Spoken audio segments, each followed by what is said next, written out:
tikanzi ndavari ndautonda ngovarepera kuti ndokuti ndaona kuti havasisina basa kwavakuenda vakunofa saka regedzai ngovarepa havasisina basa pa havachagara pano panyika. Saka mapirisi ari kutora per day 11 pills.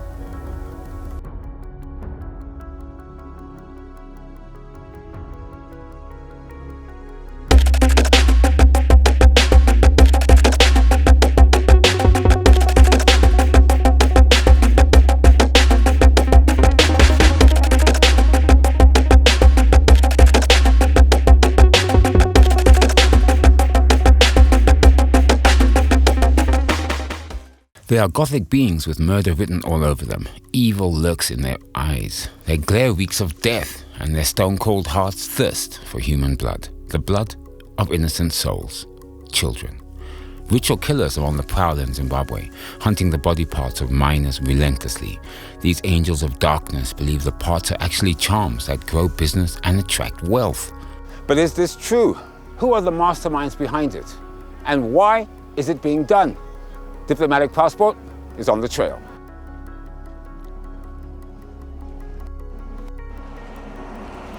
This week I'm in Mashonaland East to pursue 2 cases. My first stop is Mutoko, where 4 children fell into the hands of suspected murderers. A prolific farming district famed for its succulent vegetables, giant-sized maize cobs and plump livestock, Mutoko teems with enterprise. Its hills and black granite are ample evidence of the creative hand of deity. The scenery is simply beautiful, enchanting. But July the 6th cast a stark shadow on this warm and hospitable community. A suspected ritual killer was on the loose and purposed this day to harvest souls. His targets were 4 learners at Muzonga Primary School.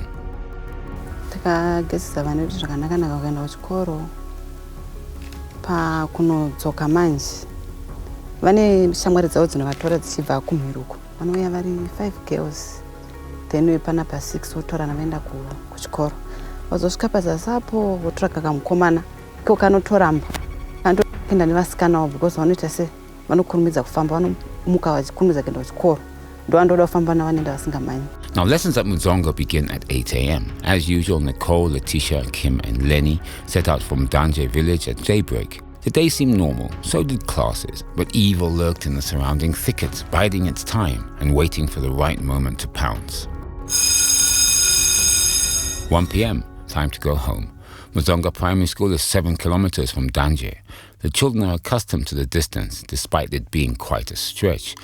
Nicole is only 6 years old, Letitia is 9, and her sister Kim 7. Lenny is also 7. Time dzekuzuka kwevana. Takatanga kuona kamwe kekumhiriko kekutanga kanonzi Ana.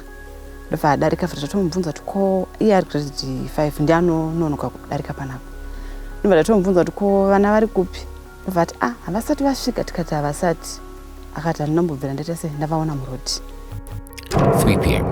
and the children are not yet home. 4 o'clock. Their parents become apprehensive. This has never happened before. Were the children simply being playful on their way home, or could something terrible have befallen them? Suddenly, Kim burst into view. She was in bad shape. Saka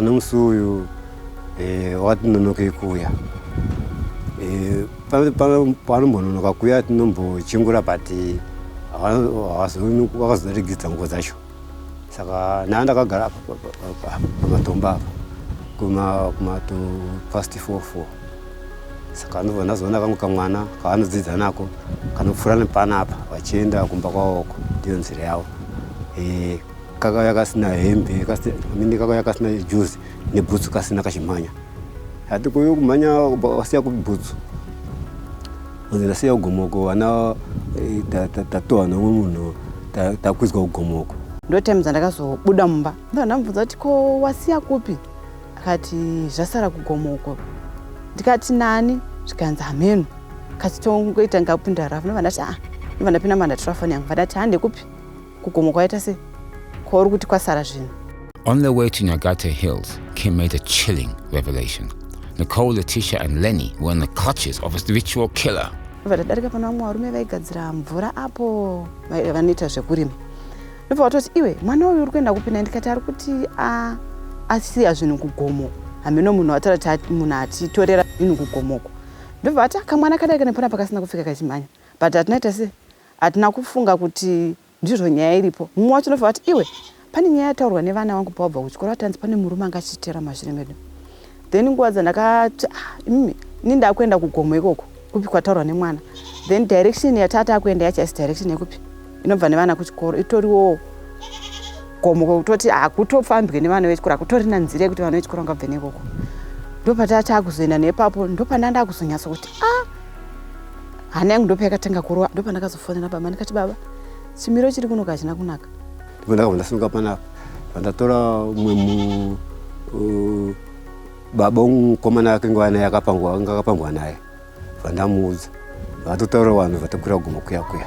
Atemi yandakadzika mugomo ndopandakazoona pane varume vanga vakuya vanga vaudzwa nababa kuti chi vana vashayikwa ndovanga vakuya chiita sei vachimhanya chiita sei chikwira mugomo imomo. Saka ndakazosara ndine one. Vamwe vakangotidarikira vamhanya vanobvunza mwana direction yaita sei yaabva naye. Vanga vakuti stado vanobloka Nyamapanda Road kuti munhu iye akangoerekana apinda muNyamapanda Road vana vakaerekana vakwira mota chese hatichavawana. Saka vanga vakuti handi varume tinotaurira kuNyamapanda Road kuti ngapasadarike mota isina kusechwa taita sei tashaya vana. Word about the missing children and the imminent danger to their lives spread rapidly across Danje and Chidewu village. Villagers swarmed up the hills hoping to save them, but they were nowhere in sight. For 5 straight hours, the search party combed these hills. Where were the children? Were they too late? Soon it was dark and the rescue mission seemed all in vain. The search party then spotted footprints on a track leading down the hills. 3 tiny sets of prints were visible. Beside them were much larger ones. They belonged to the abductor. Tsoka dzedu tadziona dziri kudzika nekusaidi kunonzi kumasawa. Saka takazoti takona uko takazosiyana vamwe vachitedza nerimwe side vamwe ine side. Saka wakatedza tsoka kwavhatedza tsoka dzacho kunonzi kwautonga school. Like true investigators, the search party peered through the dark using torches to trace the prints. The rescuers established that the suspect was heading to one place, Shonera village. Swiftly, the rescue party hitched a ride from Danje to Shonera, a journey of roughly 20 minutes. It became a race against time. Were the children still alive, or had they been savagely harmed? Anxiety filled the air, hope mingled with fear. Anger took over. Anger at the abductor over what he intended to do with the children. After what seemed like an eternity, the search party arrived in Shonera. A certain character was suddenly thrust into the picture. Tatenda Obe Mutize, a known traditional healer. According to villagers, Tatenda moved to Shonera not so long ago. The 30-year-old is widely referred to as Sikamutanda, a term used in exorcism and traditional healing circles. When the search party discovered the assailant's footprints in his yard, it seemed as though Tatenda was not home. But was he not?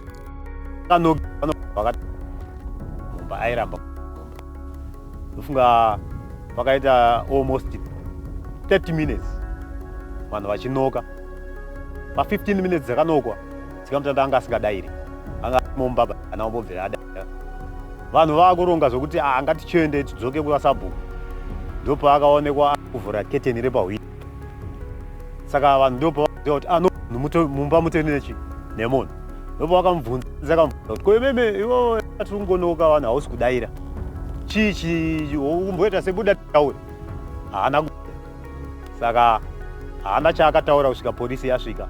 Vanga vatenda vanhu vese vatokwawo Bay Mutize vari kuita sei vasvika kumba kwake vari kuti buda iye aramba avharira dhomumba makazvikira dhomumba ari kuramba kuvhura vanhu vachipotsera maodongo nepawindo vachipotsera ndobva vazopinyura dhoo ndobva vamubata ndobva vamubata uBay vakumurova isu tibva tazosvika nemapurisa.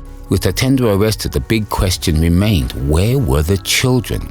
Had they been spirited out of Mutoko? The answer was only a few homes away.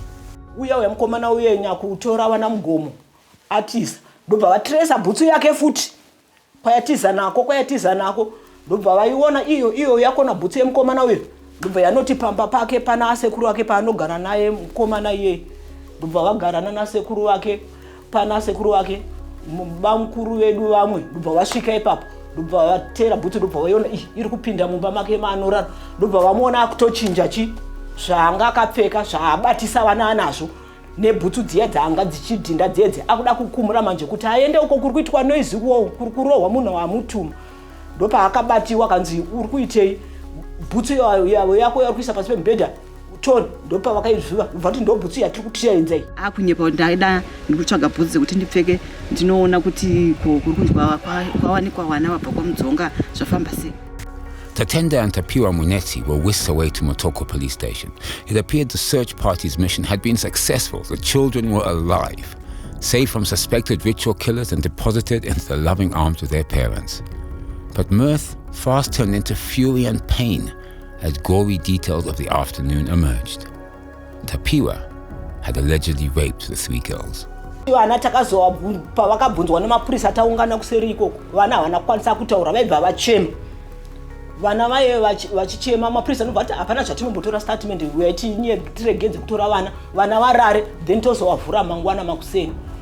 Ndo patakaenda kupolisi tiri mumotikari imomo, vana vakanga vakagara pamberi naBeatrice kurima, isu tanga tiri kumashure naingi dzaidanje nemasungwa vachona ivawo nemapurisa nevamwe vanhu vanga varimo imo. Ndokubva takuuya vatakumubvunza ndikati saka hauna kurepa vana here, zvikanzi vana ndavarepa. Vandati wavarepa, wanzi ndobva ndamurova muromo, ndobva ndabatiwa ruoko rwangu nekuti naye ndakatarisana naye ndakatomurova muromo, ndobva ndamurova muromo, ndobva ndabatwa ruoko rwangu zvikanzi aiwa musadaro, ndobva ndanyarara hangu, ndobva ndaregedza kudaro. Tanyarara zvikanzi zvechokwadi vana ndavarepa, fanike katsvuku aka ndokandanyanyisa stereka. Vandati zvikanzi Vadati saka wanga uchida kukanawo zvawanga uchivarepa, wanga uchida kuzoita sei, zvikanzi ndavarepa, ndaungovarepera kuti ndokuti ndaona kuti havasisina basa kwavakuenda vakunofa, saka regedzai ndingovarepa, havasisina basa havachagara pano panyika. Uyu aimutanzi vhara maziso. Avhara maziso ndobva vakapedza kuita zvaakaita kurepa vana. The following is the children's narration of events. Nicole, Lenny, Letitia and Kim left school at 1 p.m. and took their usual route back home. The 20-year-old Tapiwa allegedly followed them. The children noticed and were terrified. A short distance from their homes, Tapiwa allegedly overtook them and thrust himself onto the ground. He then got up and accused the children of having stolen his money. He then bound 2 of the girls' hands with his belt and force-marched the children up Nyagate Hills. He allegedly stripped the girls and raped them while asking Lenny to look away. Kim escaped and told Beatrice about the abduction. When Beatrice and the search party arrived, Tapiwa allegedly moved to another part of the hills. The children could hear Beatrice and the searchers, but Tapiwa allegedly muffled their mouths and threatened them. From the hills, Tapiwa allegedly took the children to Tatenda's home in Chonera at around 11 p.m. He did not find Tatenda and brought them snacks while he waited for the traditional healer.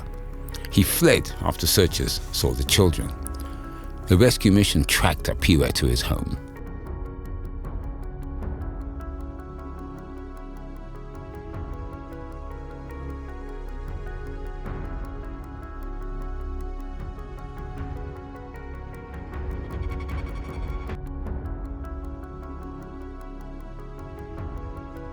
Ndakashtora kuti ndakatombouya kwamudzonga kacho ka2 ndichisiya mukana wekuita sei ndekutora vana.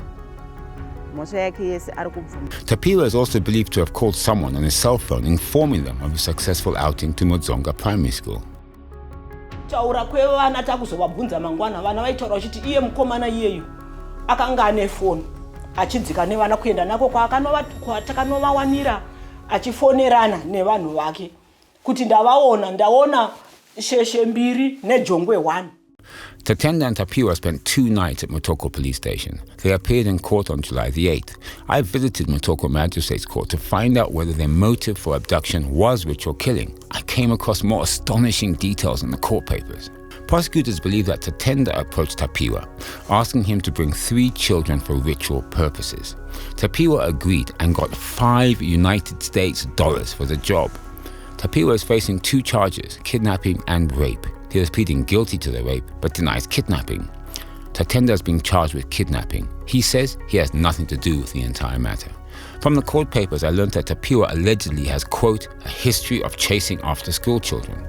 Prosecutors want him to remain in custody for the following reasons. 1, he has no family. 2, he is likely to interfere with the witnesses as they reside in the same village. 3, he is likely to reoffend as he has a history of chasing after school children. 4, he is likely to abscond trial due to the gravity of the offense which he is facing.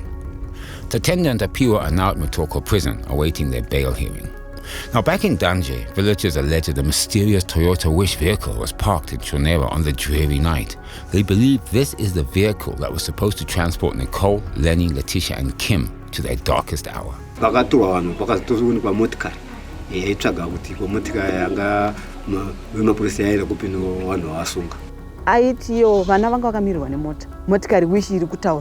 Whether or not the Toyota Wish belonged to the masterminds of the children's abduction, the minors' parents, schoolmates, teachers, and fellow villagers are pleased that innocent souls were saved. It was a question of timing. Many thoughts flashed through Beatrice, Ingizai's, and Anna's minds. What if Tapiwa had not delayed and met Tatendo at the agreed time? What if he'd been the one tasked with killing the children on the hills? What if Beatrice had not seen Kim running? What if? After the torment, focus is on mending the children's stolen innocence.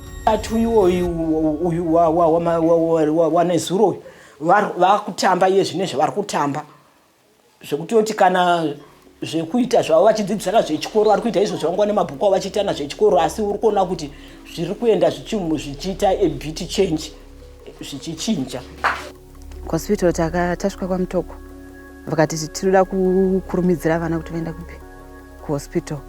Tikaenda kuhospital vana vakaonekwa kuti vakarepwa ndobva vapiwa medication. Then masitasi akubuda zvavo but maningirina acho ndinawo. Mamwe acho anomwa 3 times per day, mamwe acho 4 times per day, mamwe acho ekudzivirira utachiwana, anomamwa manheru ega. Saka mapirisi ari kutora per day 11 pills. Ndo mapirisi ari kukwanisa kutora pazuva. Time has lapsed since the terrible events of July the 6th, yet the emotional scars have hardly healed. Nicole, Lenny, Letitia, and Kim, all of them, are still having nightmares. School authorities and their parents agreed that they take time away from learning. Havasi kuenda kuchikoro, vari kutya, vari kurwa nehana. Akangofamba panapa anototi mama ndita munhu here. Kana taakutongotya kuti vana vaende kuchikoro because hatisati nyatso kuzvigamuchira. Kuenda kuchikoro akambonzi wambomire ndijana kuchikoro kuti kusvika vamwe vana vanogona kuzovaunganira vachivabvunza zvakafamba sei. As the pair prepares for another day in court, villagers in Danje, Chideu, Shonera, and other areas under Chief Mutoko's jurisdiction, simply one outcome: justice. Justice for their own and many other children who suffered at the hands of the heartless. Justice for young innocent souls who come face to face with the Grim Reaper just for rituals. Si nyaya takatosvitsa kwese nokumusoro kuti vatitongerawo nyaya iyi nezvakanaka because muno mudunhu asati ambozviona sense.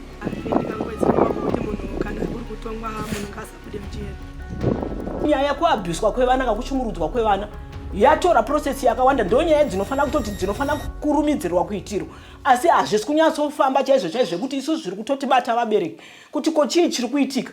Nyaya dzakadai ndo dzinofana kutoti kukasikirwa kuti dzigadziriswe dzitongwe, vabereki tozorora toona kuti ndezvipi zviri kuitika.